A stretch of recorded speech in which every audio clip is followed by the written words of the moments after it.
Hi, good morning, everybody, or good evening. Welcome back to my channel, and apologies for being away for so long. I had a little break because I was seeing family. I had my sister around, and I got a little bit sick from traveling. There was so much traveling. Oh my god, it was ridiculous. Anyway, the stories that I am providing you today are coming from the 1-800 Drama subreddit. I highly recommend you check out 1-800 Drama. Jabba and Jamie are always an amazing watch. They're funny, they're great, they give a great insight. Love them so much. I always have them on whenever I just need a good time. Love them so much. They're a great couple as well. Highly recommend their subreddit, their content, everything. Am I the a-hole for distancing myself from my parents after they were mostly absent during my childhood? Category Drama Submission. Let's go. I, 20 female, have recently started setting boundaries with my parents.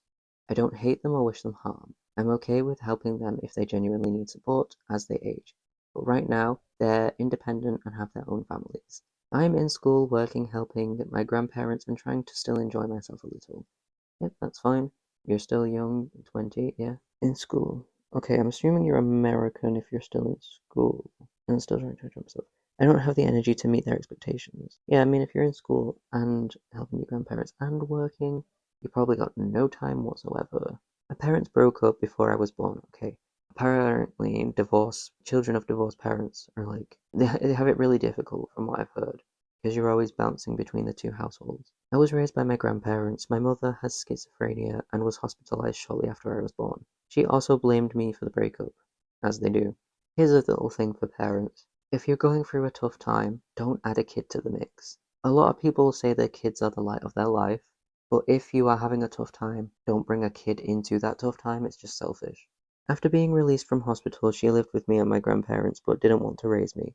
Then she moved out when I was 10 to live with her boyfriend, now husband. Since then, they visited me and my grandparents occasionally. As I got older, my father also started visiting a few times a month after he found a new partner and had my stepsister. I'm okay with meeting them occasionally, especially for my stepsister's sake. It's nice if you're close to her. Stick with your siblings, they'll help you out. Now that I'm an adult, they suddenly want to be involved in everything. Is it because you have money? Even things like getting a driver's license, and in my dad's case, encouraging me to get a firearms license. Okay, you are American. You don't need a firearms license. You are 70% more likely to use it on yourself. Something like that. I don't know if it's like exactly 70%, but you're more likely to use it on yourself than others. Even if it's by accident, you don't need a firearm. I repeatedly told them I don't want to get a driver's license because I'm anxious and uncomfortable about driving. Yeah, they pressured me into getting it anyway. Paid for it myself, failed, and decided to stop trying. I feel like you unconsciously failed on purpose because your body and mind didn't want it, so the anxiety helped you fail, in a way, if that makes sense. I don't know how to explain it. It's common for people to fail their first try anyway, but you said you don't want it, so don't beat yourself up about failing if you feel bad about failing. You didn't want to, so I feel like your brain was like, oh, let's not take it seriously. They were furious even though I had warned them about it. They also asked me about when I'm having kids. Okay, sorry, I got really angry at that because when are you having kids is something that's always annoyed me. The answer is either in my own time or never. If you rush these things, you're going to end up like your parents, divorced. Like, you can't rush life. There is no deadline on life. It'll happen when it happens. They want frequent visits and expect a level of closeness we've never had. They expect a lot from people who never gave you anything. I suffer from religious trauma thanks to my upbringing, and trauma after I almost drowned as a oh Jesus as a kid due to my mother and uncle's negligence. I'm also Aero Ace. I experienced SA and struggled with SH and alcohol abuse for a long time. Okay, I'm sorry to hear. Hopefully, the past tense means that you have had therapy and are no longer dealing with that. I never told any of that, but what I did tell them are my takes on politics and the fact that I don't want to have kids. They dismissed both of those things. Okay. Keep everything private from them because they will gossip about it and use it against you. These type of people I've definitely dealt with. It'll just be gossip for them to like kiki about behind your back or just because it's an unconscious thing for them to do. Don't give them ammo to use against you. It's up to you what you do share, but this personal stuff, don't give it to them. If they find out you suffered with alcohol abuse, they will definitely offer you a drink or spike your drink. So am I the a-hole for distancing myself instead of trying to build a closer relationship? No, you are absolutely not. To be honest, I think you go no contact. Because what are these people offering you? Like, the only thing I can really see is your stepsister, but as soon as she's 18 or even 16, as soon as she's like old enough to have her own phone and even old enough to go visit you on her own or behind her parents' back, you don't need contact with your quote unquote parents, your sperm donor, your egg donor, let's say, because that's all they really did for you. As soon as she's old enough to keep contact with you on her own, you don't need any contact with your parents whatsoever. So you can just cut them off and just keep contact with your step sibling if you are still close with her. Because you do not need them in your life. They are not giving you anything but reminders of your trauma, not the a-hole. Still going with the 1-800 drama subreddit. The next story is: would I be the a-hole if I don't go to my sister's wedding? We're not going to assume, we're just going to read on. Identifier: unsure. Unsure sibling. Okay, not gonna lie. Genuinely don't know what that means. It might be cross-posted. Hi Peaches and possibly Shaba and Jamie. I, 18 female, have always had a troubled relationship with my sister, 25, male to female. If anyone doesn't know, transgender, male to female, transitioning, or transitioned. I always looked up to her. Okay, I'm just making sure that they're using the right stuff because that's how you tell if someone's the asshole, or in this case, drama. They always use would I be the drama. For this case, we'll stick with like a-holes and stuff. And wanted her to like me, but she always reminded me how annoying I am and how much how old are you? 18, 19, 20, 7-year difference. Okay, so because it depends.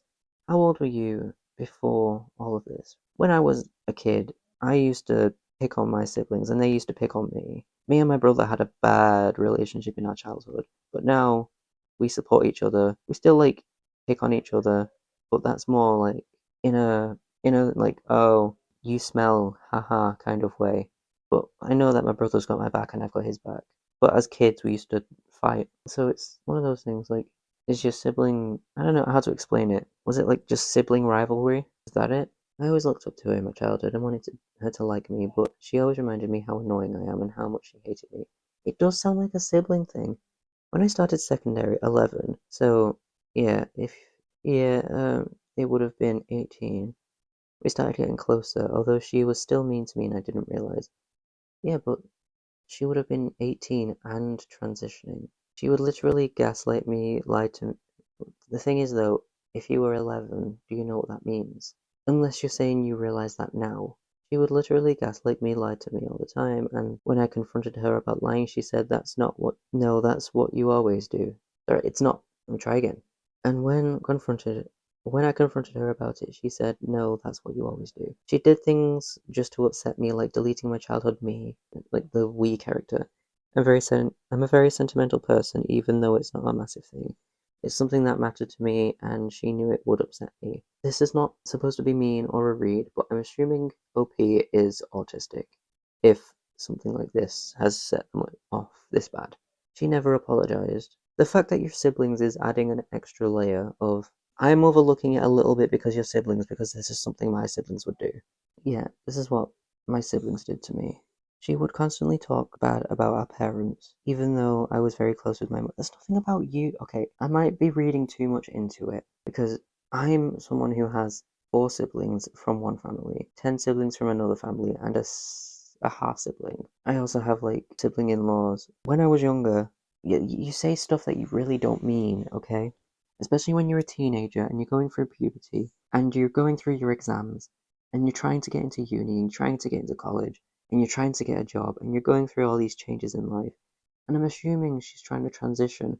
And if your parents aren't being supportive, then that's going to add another layer. But if they are being supportive, then she's probably on HRT, which is adding another layer. And she's going through these changes that she's going to struggle to navigate. If the parents aren't supportive, then maybe that's why she's bad mouthing them. They are supportive. Maybe she's bad mouthing because she's not come out to them. Sorry, I'm reading ahead.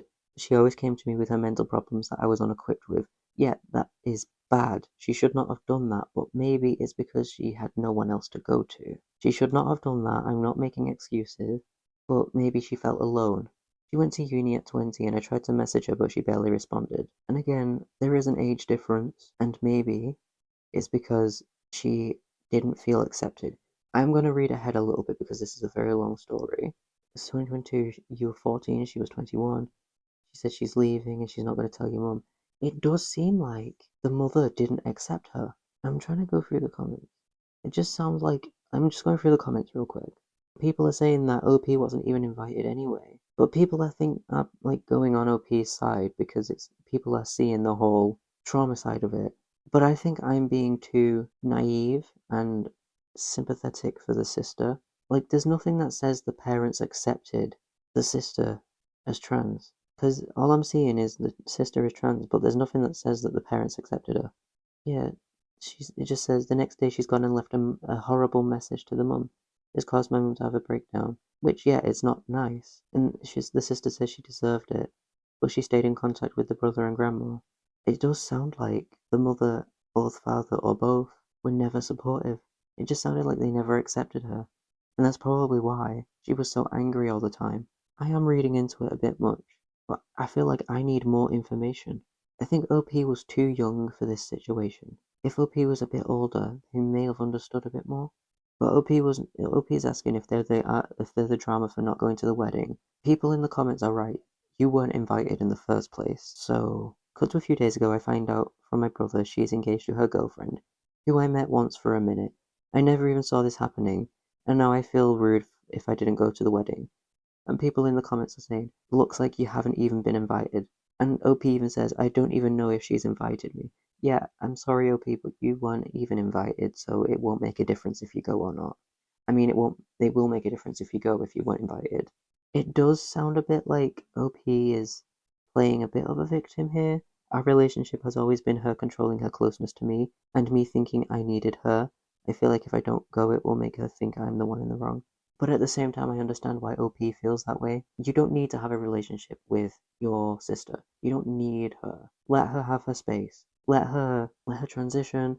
Let her grieve the relationship that she never had with her parents. Let her get therapy. Let her move on and let her feel better. Let her get the help she needs. And maybe she'll come back and apologize for the things she said. And maybe you'll understand why she acted the way she did. Again, it does sound like the parents didn't treat her the way she was meant to be treated. Because there is nothing in here that says the parents accepted her. And I feel like if the parents did accept her, you would have said it. Because that seems important. So I feel like more information is definitely needed in this one. Thank you for sticking with me for these stories. Thank you for being patient with me, and thank you for watching my videos and indulging in my channel. I shall see you in my next video. Mwah.